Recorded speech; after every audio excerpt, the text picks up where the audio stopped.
कल्पना कीजिए, एक तरफ एक देश अमेरिका के साथ अत्याधुनिक फाइटर जेट्स और ड्रोन्स की भारी भरकम डील कर रहा है, और ठीक उसी वक्त मतलब उसी सांस में वो रूस से भी भारी मात्रा में कच्चा तेल खरीद रहा है। हाँ, और वो भी तब जब अमेरिका और रूस एक दूसरे के धुर विरोधी हैं। बिल्कुल। अगर कोई और देश ऐसा करता तो शायद उस पर अब तक कई तरह के अंतर्राष्ट्रीय प्रतिबंध लग चुके होते, लेकिन भारत डंके की चोट पर ये कर रहा है और दुनिया उसे स्वीकार भी कर रही है। देखिए, ये कोई संयोग नहीं है। कूटनीति की दुनिया में इसे एक बहुत ही सोची समझी रणनीतिक स्वायत्तता कहते हैं, और यहीं से हमारी आज की चर्चा का आधार तैयार होता है। सही कहा आपने। तो आइए इसके पीछे की असली कहानी को समझते हैं। आज के इस गहन विश्लेषण में हम दो बेहद महत्वपूर्ण दस्तावेजों को डिकोड कर रहे हैं: India's ascent, the strategy of a global deciding power, और द राइज ऑफ भारत। और इस डीप डाइव का मिशन बहुत स्पष्ट है, खास तौर पर जो विद्यार्थी सिविल सेवा यानी आईएएस परीक्षा की तैयारी कर रहे हैं, उनके लिए भारत की विदेश नीति और वैश्विक रणनीति के इस उलझे हुए ताने बाने को बिल्कुल आसान भाषा में समझाना। एग्जैक्टली। हम इस सवाल की तह तक जाएंगे कि क्या भारत सच में अगली सुपर पावर बनने की राह पर है। इस सवाल का जवाब किसी एक घटना में नहीं है, बल्कि कई मोर्चों पर एक साथ चल रही भारत की चालों में छिपा है। और मैं कहूंगी कि जब कोई देश वैश्विक शक्ति बनने का सपना देखता है, तो शुरुआत दुनिया के दूसरे छोर से नहीं होती। तो शुरुआत अपनी सीमाओं से होती है ना? बिल्कुल। भूगोल एक ऐसी सच्चाई है जिसे बदला नहीं जा सकता, इसलिए सबसे पहले हमें पड़ोस को देखना होगा। और यहीं से हमारी नजर जाती है भारत के पड़ोस पर। इन दस्तावेजों में भारत और चीन के रिश्तों को बहुत प्रमुखता दी गई है, लेकिन एक बड़ी उलझन है यहाँ पर। कैसी उलझन? मतलब हम एक तरफ चीन के साथ रिकॉर्ड स्तर का व्यापार कर रहे हैं, अरबों डॉलर का सामान वहां से आ रहा है, और दूसरी तरफ लद्दाख के गलवान या अरुणाचल प्रदेश में हमारी सेनाएं एक दूसरे के सामने तनी हुई खड़ी हैं। क्या कूटनीति में इस तरह का विरोधाभास लंबे समय तक चल सकता है? कूटनीति की भाषा में इस विरोधाभास को कॉम्पिटिटिव कोएग्जिस्टेंस या प्रतिस्पर्धात्मक सह अस्तित्व कहा गया है। इसे ऐसे समझिए कि अंतर्राष्ट्रीय संबंध कोई पारिवारिक रिश्ता तो है नहीं, जहां या तो आप पक्के दोस्त हैं या पक्के दुश्मन। हाँ, वो तो है। दोनों देश इस बात को बखूबी समझते हैं कि उनकी अर्थव्यवस्थाएं एक दूसरे पर निर्भर हैं। चीन को एक बहुत बड़ा बाजार चाहिए और भारत को अपनी मैन्युफैक्चरिंग को रफ्तार देने के लिए फिलहाल चीनी कच्चे माल की जरूरत है। लेकिन इसके साथ ही चीन का जो विस्तारवादी रवैया है वो भी तो एक हकीकत है। बिल्कुल। डोकलाम और गलवान की घटनाएं इसी रणनीति का हिस्सा हैं। चीन हमेशा ये परखने की कोशिश करता है कि भारत की सैन्य सहन शक्ति आखिर कितनी है। तो चलिए इसे थोड़ा डीकोड करते हैं। चीन के साथ भारत का रिश्ता ऐसा है जैसे एक ही ऑफिस में काम करने वाले दो प्रतिद्वंद्वी, जो मीटिंग में तो एक साथ बैठते हैं, लेकिन हमेशा एक दूसरे की कुर्सी पर नजर रखते हैं। बहुत सही एनालॉजी है ना? एक तरफ तनाव है, लेकिन फिर भी दोनों देश ब्रिक्स और शंघाई सहयोग संगठन जैसे मंचों पर पश्चिमी देशों के खिलाफ एक साथ खड़े नजर आते हैं। खैर, चलिए चीन से आगे बढ़कर भारत के पूर्वी पड़ोसियों की बात करते हैं। स्रोत बताते हैं कि बांग्लादेश आज लुक ईस्ट नीति की सबसे बड़ी सफलता है। लेकिन एक विद्यार्थी के नजरिए से देखें तो इसमें ऐसा क्या खास है जो इसे रणनीतिक रूप से इतना अहम बनाता है? इसका सबसे बड़ा कारण भूगोल में छिपा है। देखिए, भारत के पूर्वोत्तर राज्यों तक पहुंचने के लिए हमारे पास एक बहुत ही संकरा रास्ता है, जिसे चिकन नेक या सिलीगुड़ी कॉरिडोर कहा जाता है। हाँ, जो सामरिक रूप से बहुत संवेदनशील है। बिल्कुल। ऐसे में भारत ने बांग्लादेश के चटगांव और मोंगला बंदरगाहों के इस्तेमाल का जो समझौता किया है, वो एक गेम चेंजर है। अब भारत का माल सीधे समंदर के रास्ते बांग्लादेश के बंदरगाहों पर उतर सकता है। और वहां से बहुत कम समय में त्रिपुरा या असम पहुंच सकता है। सही पकड़े। इसने चिकन नेक पर हमारी जो निर्भरता थी उसे बहुत कम कर दिया है। अच्छा, लेकिन इसी बंगाल की खाड़ी में चीन की एक बहुत चर्चित रणनीति का जिक्र बार बार आता है, स्ट्रिंग ऑफ पर्ल्स। मैं चाहूंगा कि आप इसे थोड़ा विस्तार से समझाएं कि आखिर ये मोतियों की माला है क्या, और ये भारत का दम कैसे घोटने की कोशिश कर रही है। स्ट्रिंग ऑफ पर्ल्स असल में कोई मोतियों की माला नहीं है।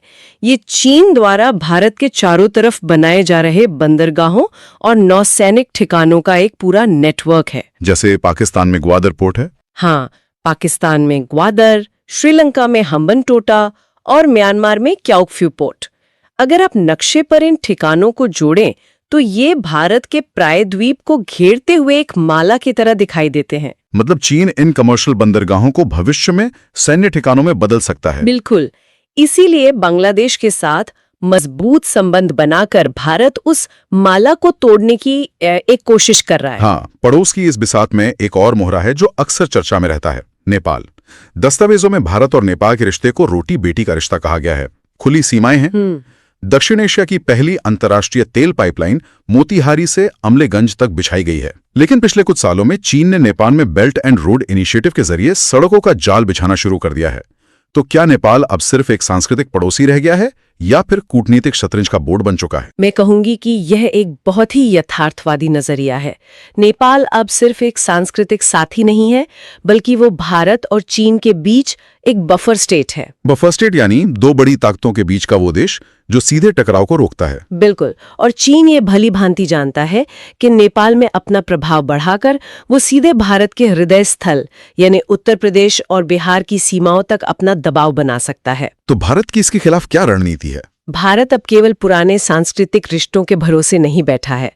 हम नेपाल में इंफ्रास्ट्रक्चर और कनेक्टिविटी प्रोजेक्ट्स को बहुत तेजी से पूरा कर रहे हैं। समझ गया। और पड़ोसियों के साथ इस निरंतर कूटनीतिक खींचतान को बनाए रखने के लिए एक विशाल अर्थव्यवस्था की जरूरत है। बिल्कुल। और अर्थव्यवस्था का इंजन बिना ऊर्जा के, बिना ईंधन के तो चल नहीं सकता। और यहीं पर कहानी बहुत दिलचस्प हो जाती है। हमारी सबसे बड़ी निर्भरता पश्चिमी एशिया पर है, लेकिन इस क्षेत्र को लेकर एक बहुत बड़ी कूटनीतिक पहेली है। वो कैसे? देखिए, हम ईरान में चाबहार पोर्ट बना रहे हैं, लेकिन मेरी उलझन यह है कि जब अमेरिका ईरान पर इतने कड़े प्रतिबंध लगा रहा है तो भारत वहां इतना बड़ा रिस्क क्यों नहीं रहा है? इस रिस्क के पीछे बहुत गहरी रणनीतिक गणना है। चाबहार पोर्ट भारत के लिए मध्य एशिया और अफगानिस्तान तक पहुंचने का इकलौता सीधा रास्ता है, क्योंकि पाकिस्तान ने हमें अपनी जमीन के इस्तेमाल की इजाजत नहीं दी है। अच्छा। और मजे की बात यह है कि अमेरिका इस बात को समझता है। उसे पता है कि अगर भारत चाबहार में नहीं होगा तो वहां भी चीन अपना कब्जा जमा लेगा। इसीलिए अमेरिका ने चाबहार प्रोजेक्ट को अपने कई प्रतिबंधों से छूट दी है। ओह वाह, ये तो बहुत ही स्मार्ट कूटनीति है। भारत की विदेश नीति किसी कुशल सर्कस आर्टिस्ट की तरह हो गई है, जो अमेरिका, रूस, इजराइल और अरब देशों जैसी अलग अलग गेंदों को एक साथ हवा में उछाल रहा है और कोई भी गेंद नीचे नहीं गिर रही। हाँ, और यहीं पर भारतीय विदेश नीति का वो नया सिद्धांत लागू होता है जिसे मल्टी अलाइनमेंट या बहुगुटबंदीय नीति कहा जाता है। ये गुटनिरपेक्षता से कैसे अलग है? देखिए, शीत युद्ध के दौर में भारत की नीति गुटनिरपेक्षता की थी। उसका मतलब था हम किसी भी गुट में शामिल नहीं होंगे, हम दूर रहेंगे। लेकिन मल्टी अलाइनमेंट का सिद्धांत इसके बिल्कुल उलट है। मतलब सबके साथ जुड़ना। एग्जैक्टली। इसका मूल मंत्र है सबके साथ अपने हित के साथ। भारत आज किसी एक का दोस्त बनकर दूसरे का दुश्मन नहीं बनता। हम इजराइल के साथ खेती और तकनीक पर काम करते हैं और उसी वक्त फिलिस्तीन को मानवीय सहायता भी भेजते हैं। इस रणनीतिक स्वायत्तता की सबसे बड़ी परीक्षा तो यूक्रेन युद्ध के दौरान देखने को मिली, जब पश्चिमी देशों ने भारत पर जबरदस्त दबाव डाला कि हम रूस से तेल खरीदना बंद कर दें। बिल्कुल, लेकिन भारत का रुख बिल्कुल स्पष्ट था। हमने रूस से सस्ता तेल खरीदा, जिसने हमारी अर्थव्यवस्था को महंगाई से बचाया और साथ ही यूरोप को भी रिफाइन करके वही तेल बेचा। ये तो स्पष्ट संदेश था कि भारत की विदेश नीति अब नई दिल्ली से तय होती है, वॉशिंगटन से नहीं। और कमाल की बात देखिए, इस स्पष्ट रुख के बावजूद भारत और अमेरिका के संबंध आज ऐतिहासिक ऊंचाई पर हैं। क्वाड समूह हो या फिर तकनीक की साझेदारी, अमेरिका जानता है कि चीन को संतुलित करने के लिए भारत से बेहतर सहयोगी उसे नहीं मिल सकता। तो जब हम कूटनीति के मोर्चे पर इतना शानदार संतुलन बना रहे हैं, तो क्या इसका मतलब ये है कि आने वाले समय में पारंपरिक सेना, टैंक और तोपों की अहमियत कम हो जाएगी, क्योंकि दस्तावेजों में युद्ध के बिल्कुल नए और अदृश्य मोर्चों का जिक्र है? देखिए, पारंपरिक युद्ध का खतरा कभी खत्म नहीं होता, लेकिन युद्ध लड़ने के तरीके जरूर बदल गए हैं। आज किसी देश को तबाह करने के लिए सीमा पर सेना भेजने की जरूरत नहीं है। आप उसकी अर्थव्यवस्था को पंगु बना दीजिए। और इसका सबसे बड़ा उदाहरण है FATF, यानी फाइनेंशियल एक्शन टास्क फोर्स। स्रोत में इसे आतंकवाद पर आर्थिक सर्जिकल स्ट्राइक कहा गया है, लेकिन इसे हम आसान भाषा में कैसे समझें? इसे आप वैश्विक अर्थव्यवस्था के क्रेडिट स्कोर की तरह समझिए। जैसे अगर किसी व्यक्ति का सिबिल स्कोर खराब हो जाए तो कोई बैंक उसे लोन नहीं देता। अच्छा, तो FATF की ग्रे लिस्ट भी कुछ ऐसी ही है? बिल्कुल, अगर FATF किसी देश को अपनी ग्रे लिस्ट में डाल देता है, जैसा उसने पाकिस्तान के साथ किया था, तो वर्ल्ड बैंक या IMF से कर्ज मिलना बेहद मुश्किल हो जाता है। विदेशी निवेशक वहां पैसा लगाने से डरते हैं। मतलब बिना एक भी गोली चलाए दुश्मन की अर्थव्यवस्था पर जबरदस्त प्रहार? हाँ, इसे वित्तीय प्रणाली का शस्त्रीकरण या वेपनाइजेशन ऑफ फाइनेंस कहते हैं। भारत ने इसका बहुत प्रभावी इस्तेमाल किया है। ये वाकई एक अचूक हथियार है, लेकिन स्रोत में कुछ और अदृश्य मोर्चों की भी बात की गई है, जैसे साइबर और स्पेस। तो क्या जो देश कीबोर्ड और सैटेलाइट पर कब्जा करेगा वही असली सिकंदर होगा? मैं ऐसा कहूंगी कि टैंक और पैदल सेना की अहमियत हमेशा रहेगी, क्योंकि जमीन पर कब्जा तो सेना ही करती है, लेकिन साइबर और स्पेस उस सेना के दिमाग और आंखों की तरह है। मतलब अगर साइबर हमला हो जाए तो देश ठप हो सकता है? सोचिए, अगर युद्ध की स्थिति में दुश्मन देश कोई ऐसा साइबर हमला कर दे जिससे मुंबई का पावर ग्रिड ठप हो जाए या बैंकिंग प्रणाली क्रैश हो जाए, इससे देश में हाहाकार मच जाएगा। और यहीं पर भारत के सर्टेन की भूमिका आती है, जिसका जिक्र इन दस्तावेजों में है। सही कहा, सर्टेन हमारी डिजिटल सीमाओं का रक्षक है, और जहां तक स्पेस की बात है तो आधुनिक सेनाएं पूरी तरह से सैटेलाइट्स पर निर्भर है। इसीलिए मिशन शक्ति भारत के लिए एक बहुत बड़ा मील का पत्थर था, जब भारत ने अंतरिक्ष में अपने ही एक पुराने सैटेलाइट को मिसाइल से मार गिराया था। बिल्कुल, वो कोई साधारण परीक्षण नहीं था। ये दुनिया को और खास तौर पर चीन को एक कड़ा संदेश था कि अगर आप हमारे सैटेलाइट्स को नुकसान पहुंचाएंगे तो हम भी अंतरिक्ष में आपके आंख और कान फोड़ सकते हैं। ये तो हुई अदृश्य युद्ध की बात, लेकिन दस्तावेजों में भौतिक दुनिया में चल रही सैन्य तैयारियों जैसे बड़े युद्धाभ्यासों का भी विस्तार से वर्णन है। मालाबार अभ्यास हमेशा सुर्खियों में रहता है। लेकिन एक सवाल जो अक्सर विद्यार्थियों के मन में आता है कि समंदर में 4 देशों के जहाज एक साथ चलाने से चीन को कैसे डर लगता है? इसका वास्तविक फायदा क्या है? इसका सबसे बड़ा फायदा है इंटरऑपरेबिलिटी, यानी आपसी समन्वय। मालाबार का मतलब सिर्फ जहाज चलाना नहीं है।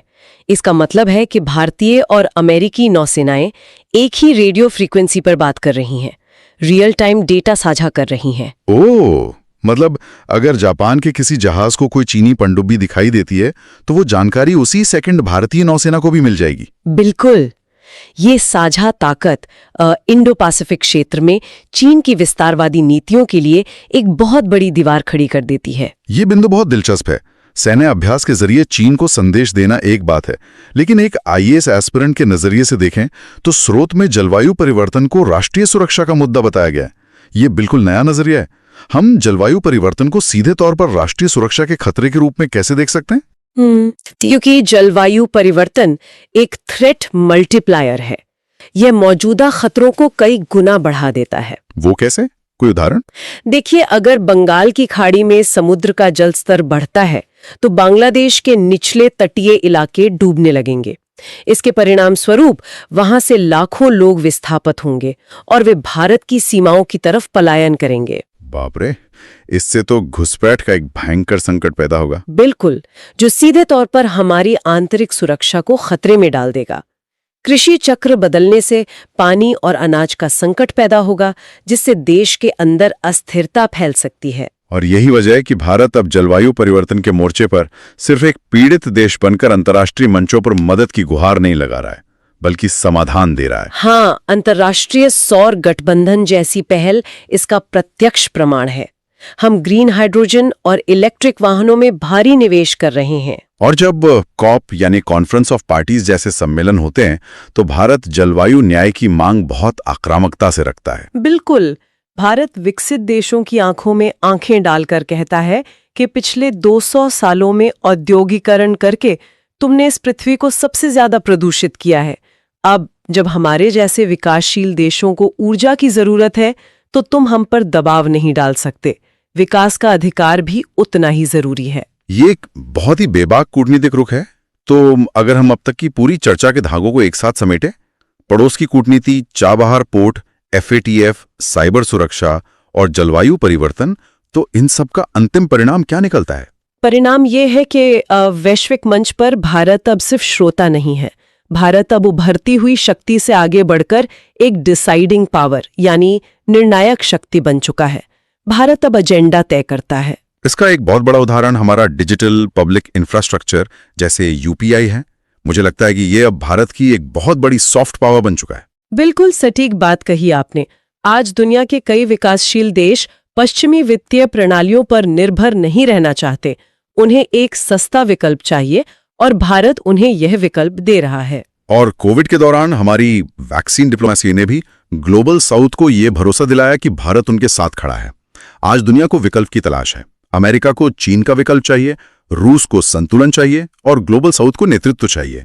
भारत इन तीनों में फिट बैठता है। लेकिन इन तमाम उपलब्धियों के बीच दस्तावेजों में एक स्पष्ट चेतावनी भी है जिसे विद्यार्थियों को याद रखना चाहिए। कैसी चेतावनी? सिर्फ एक विशाल आबादी या बड़ी अर्थव्यवस्था होने से कोई देश सुपर पावर नहीं बन जाता। जब तक हम मैन्युफैक्चरिंग में आत्मनिर्भर नहीं होंगे, तकनीकी नवाचार में आगे नहीं बढ़ेंगे और सबसे महत्वपूर्ण अपनी आंतरिक सामाजिक और राजनीतिक एकता को मजबूत नहीं रखेंगे, तब तक ये सफर अधूरा ही रहेगा। पूरी तरह से सहमत हूं। अर्थव्यवस्था का आकार मायने रखता है, लेकिन उस अर्थव्यवस्था को चलाने वाली तकनीक और समाज की स्थिरता कहीं ज्यादा अहम है। बिल्कुल। अर्थशास्त्र के साथ साथ कूटनीतिक सामर्थ्य ही अंततः सुपर पावर का दर्जा तय करते हैं। तो हिमालय की चोटियों से लेकर हिंद महासागर तक और कीबोर्ड की युद्धों से लेकर अंतरिक्ष तक भारत अपनी एक नई पहचान गढ़ रहा है। अंतर्राष्ट्रीय संबंधों के विद्यार्थियों के लिए भारत की विदेश नीति का ये बदलता स्वरूप समझना बहुत जरूरी है। हाँ, क्योंकि आज की नीतियां ही कल का इतिहास बनेंगी।